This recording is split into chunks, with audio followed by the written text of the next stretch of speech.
Dan pemirsa, kami akan ajak Anda untuk mengetahui kondisi terkini dari lokasi bencana dan banjir bandang dan longsor di Pulau Sumatera. Sudah ada rekan kami Iqbal Himawan di Padang Sidimpuan, Tapanuli Selatan, Sumatera Utara. Kita sapa Iqbal. Iqbal, selamat pagi. Bagaimana situasi terkini di sana dan proses evakuasi apakah sudah berlangsung? Jose, situasi di Padang Sidempuan khususnya di pusat kota ya, saat ini saya berada tidak jauh dari sebuah SPBU atau pom bensin yang ada di pusat kota Padang Sidempuan, Sumatera Utara. Dan situasinya sedikit kacau kalau bisa saya menggunakan istilah itu ya, karena antrian untuk menuju ke SPBU ini sudah terjadi sejak beberapa hari alias 2 hari yang lalu. Jadi mobil-mobil yang ada di sebelah sini, mungkin jika Anda bisa melihat di sebelah kiri ini adalah antrian kendaraan motor yang sedang mengantri untuk bisa mendapatkan bensin. Nah, dari pantauan kami di beberapa SPBU yang ada di seluruh kota Padang Sidempuan, ini total ada 6 pom bensin dan semuanya kehabisan bahan bakar. Sejak 2 hari yang lalu mereka kesulitan mendapatkan bahan bakar. Pertalite, Pertamax, solar, semua tidak ada stoknya.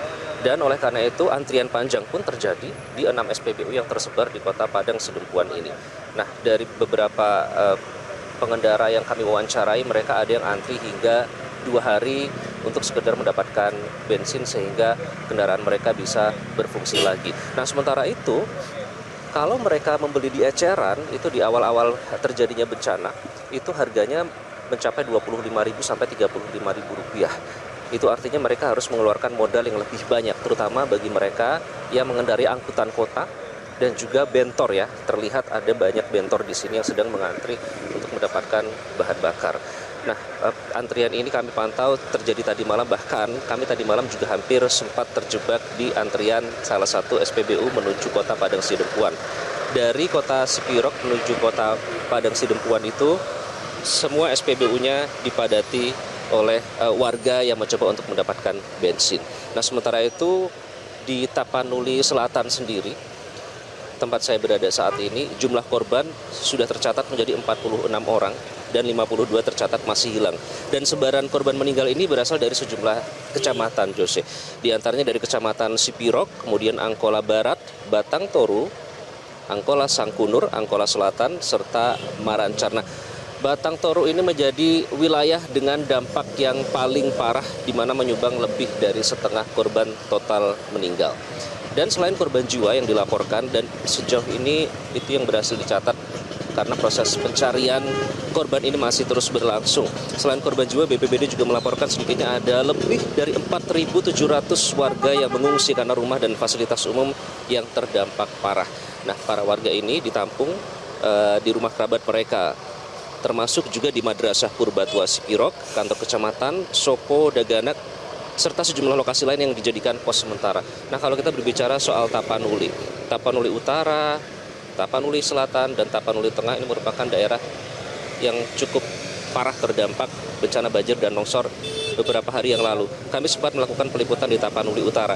Jika kita berbicara tentang kenyamanan kita dan menggunakan empati ya sebagai manusia, kebutuhan itu ada 3 kebutuhan dasar, yakni sandang, pangan, papan.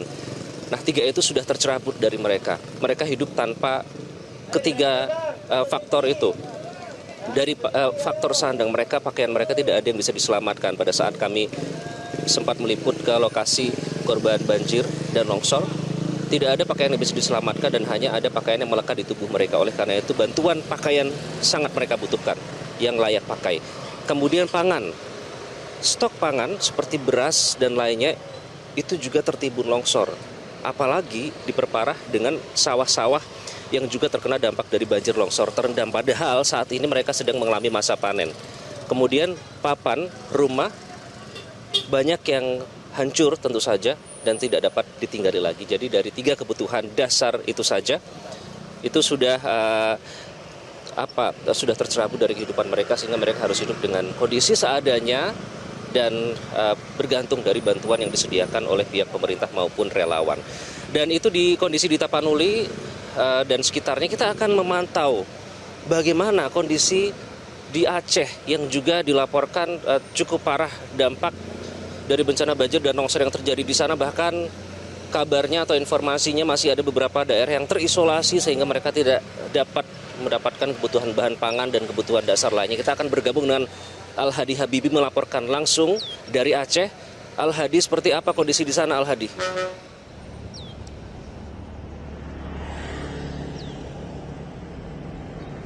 Ya, sudah hampir sejak sepekan banjir melanda sejumlah kabupaten kota di Aceh, di mana ada 18 kabupaten kota di Aceh yang atau diterjang banjir dari total 23 kabupaten kota yang ada di Aceh. Dan beberapa daerah di Aceh bahkan saat ini masih terisolir karena memang belum bisa diakses, baik itu melalui akses transportasi maupun juga akses telekomunikasi, sehingga memang saat ini banyak sekali warga-warga Aceh terutama yang berada di kawasan wilayah tengah Aceh ini masih terisolasi atau terjebak tidak bisa keluar dari kawasan tersebut. Kemudian juga di wilayah pesisir timur Aceh meliputi Aceh Timur, kemudian juga Aceh Tamiang, ini juga berinformasi masih terisolasi, masih banyak sekali warga-warga yang saat ini sudah berinformasi ini mulai kelaparan karena memang sudah mulai kehabisan makanan mengingat dampak banjir yang ditimbulkan di kawasan tersebut cukup parah sehingga membuat masyarakat tidak memiliki lagi akses makanan. Meskipun memang saat ini menurut informasi yang kami pantau juga bahwa untuk wilayah Tengah Aceh meliputi Bener Meriah, Aceh Tengah, kemudian juga Gaya Luas, ini sudah mulai ada bantuan yang dikirim oleh BNPB maupun juga oleh dari TNI sejak kemarin menggunakan helikopter. Namun bantuan yang ada ini juga masih sangat terbatas sedikit, artinya masih belum cukup menyentuh semua wilayah yang terdampak, mengingat wilayah yang terdampak juga sangat luas. Dan selain itu di tempat kami melaporkan saat ini yaitu di Kabupaten Pidi Jaya, ini situasinya meskipun bisa dikatakan sudah lumayan membaik, tapi situasi saat ini juga bisa dikatakan juga masih dalam situasi yang serba dalam keterbatasan. Ini mengingat dampak banjir bandang yang terjadi di Kabupaten Pidi Jaya ini juga cukup parah. Dari 8 kecamatan yang ada di Kabupaten Pidi Jaya ini semua terimbas banjir dengan 4 kecamatan yang terparah, yaitu meliputi Kecamatan Merdu, kemudian juga Merah 2, Bandar 2, Ulim, dan juga Jangka Buya. Dan untuk di Kabupaten Pidi Jaya sendiri saat ini ada sekitar 90.000 warga yang terdampak banjir bandang ini, di mana saat ini ada sekitar 36.000 yang terpaksa mereka harus mengungsi di 104 titik pengungsian yang ada di Kabupaten Pidi Jaya. Dan menurut data sementara saat ini di Kabupaten Pidi Jaya ada sekitar 20 orang yang meninggal dunia dan hilang 18 orang, dengan korban luka berat mencapai 338 dan korban luka ringan sebanyak 1.433 orang.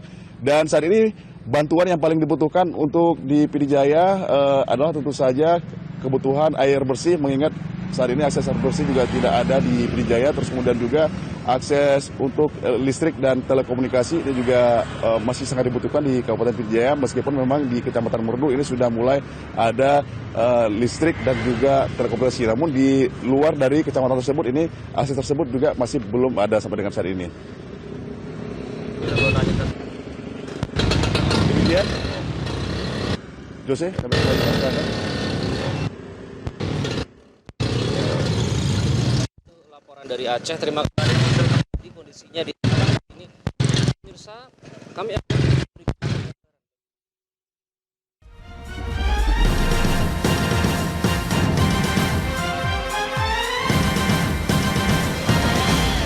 jelajahi cara baru mendapatkan informasi. Download Metro TV